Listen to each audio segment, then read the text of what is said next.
다음으로 부승찬 의원님 질의해 주시기 바랍니다. 저는 한 가지 말씀드릴게요. 과연 우리 김용현 후보자가 이 자리에 앉을 자격이 있나 묻고 싶지 않을 수 없습니다. 온갖 불법 의혹, 그다음에 최혜병 특검, 각종 의혹들이 직권남용과 관련된 의혹들이 많이 있기 때문에 사법적 심판을 받아야 될 분이 여기 앉아 있다라는 점, 이 점을 강구합니다. 그리고요, 또 한 가지는 뭐냐면 우리 김용현 후보자는 원래 전역하고 나서 민주당 지지 성향을 갖고 있었습니까? 국민의힘 지지 성향을 갖고 있었습니까? 저는 누구보다도 잘 아시지만 가장 참 제가 전역 후에 많이 이렇게 의지하면서 했던 분이 안규배 의원님이십니다. 안규배 의원님이 일성이 뭐냐? 안보는 여야가 없다는 겁니다. 네, 알겠습니다. 안보에 여야가 있어서는 안 된다는 겁니다. 그 후보자님이요, 2015년 12월 31일부터 2024년 5월 10일까지 10차례에 걸친 부동산 거래가 있었어요. 네. 인정하시죠? 통상적으로 부동산 거래를 하면 계약서가 존재하죠. 계약서가 존재하죠? 네, 당연히 있을 것 같습니다. 그거는 대통령실 이전도 마찬가지 아니에요? 그죠? 글쎄, 그거하고 비교하는 건 적절치 않다고 생각합니다. 국유재산법이 있잖아요. 네. 사용 승인을 어디서 받죠?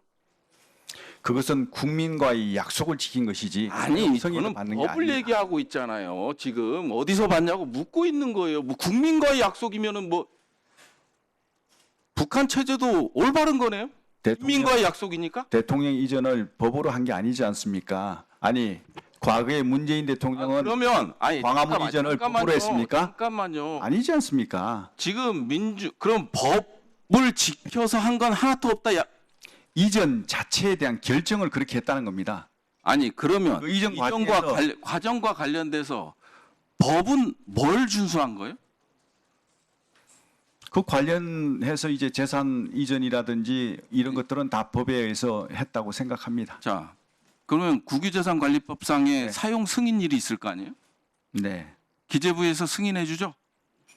그런 걸로 알고 있습니다. 7월 5일 날 승인했어요? 네, 여기 기재부에서 답변 온 거 보면 사용 시점에 대해서는 법령상 별도로 규정하고 있지 않으나 통상 사용 승인 이후 사용이 가능한 것으로 판단됩니다.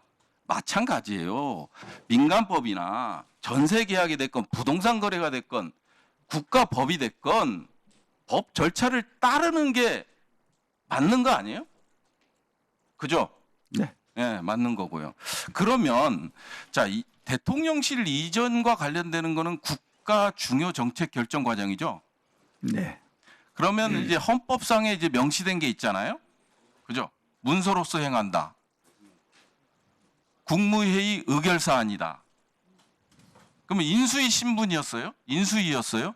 그러면 당연히 법 절차를 따지면 헌법에 근거했을 때는 국무회의에 문재인 정부 국무회의에 공문을 보내야 되는 게 맞는 게 아니에요?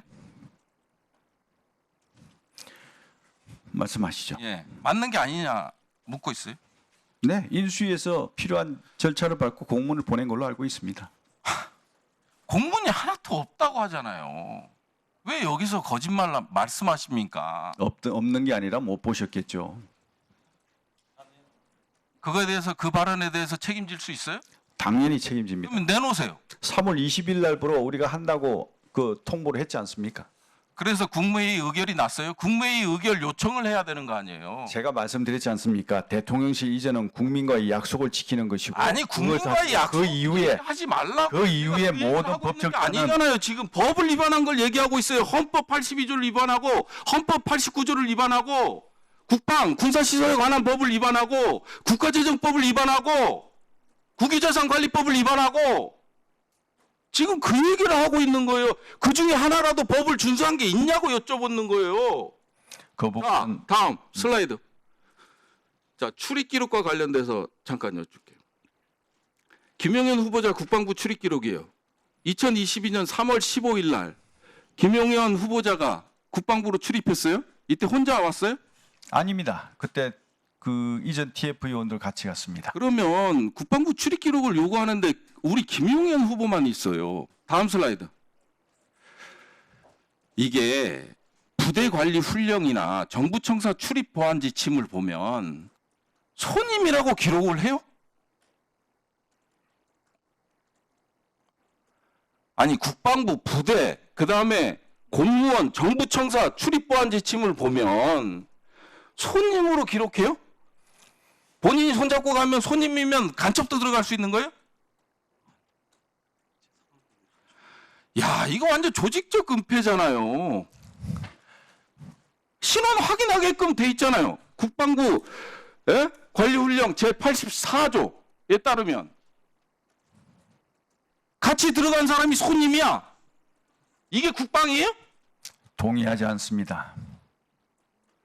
와, 나 기가 차네, 기가. 당시에 한남동 공간 출입 규정 자체가 아니, 제 얘기는 백재건 교수하고 국방부 출입하셨다며요. 그러니까 제가 말씀드리지 않습니까? 당시에 한남동 출입자에 대한 규정 자체가 한남동에는 외교 지금 한남동이지 않습니까? 이 국방부 출입 기록에 김용현하고 같이 간 사람이 없어요. 은폐하는 거지.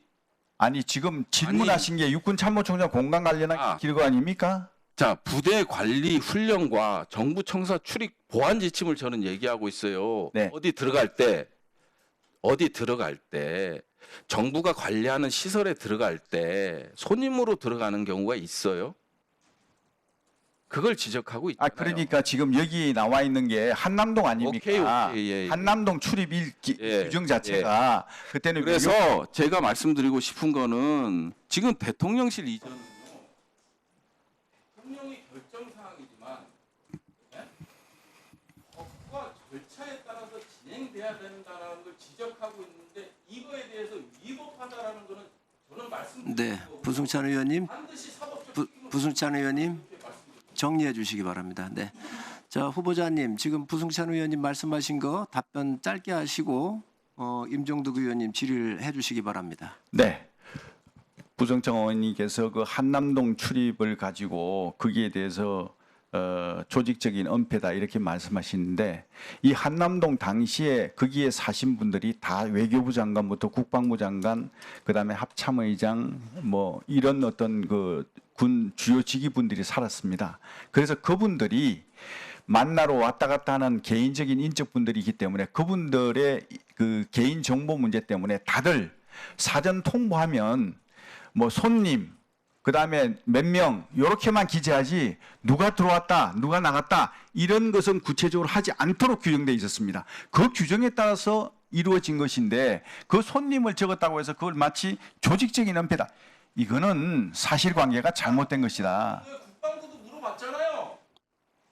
네, 제가 그 당시에 국방부에 근무한 게 아니고 당시에 국방부 대변인으로 근무하신 분이 더 정확하게 아실 거라고 생각합니다. 네, 추가 질문을 부 의원님 추가 질문 좀 해주시고요. 임종득 의원님 말 조심하세요. 바랍니다. 임종득 의원님, 제가 질의하겠습니다. 임종득 의원님 질의해 주시기 조용히 해주세요. 바랍니다.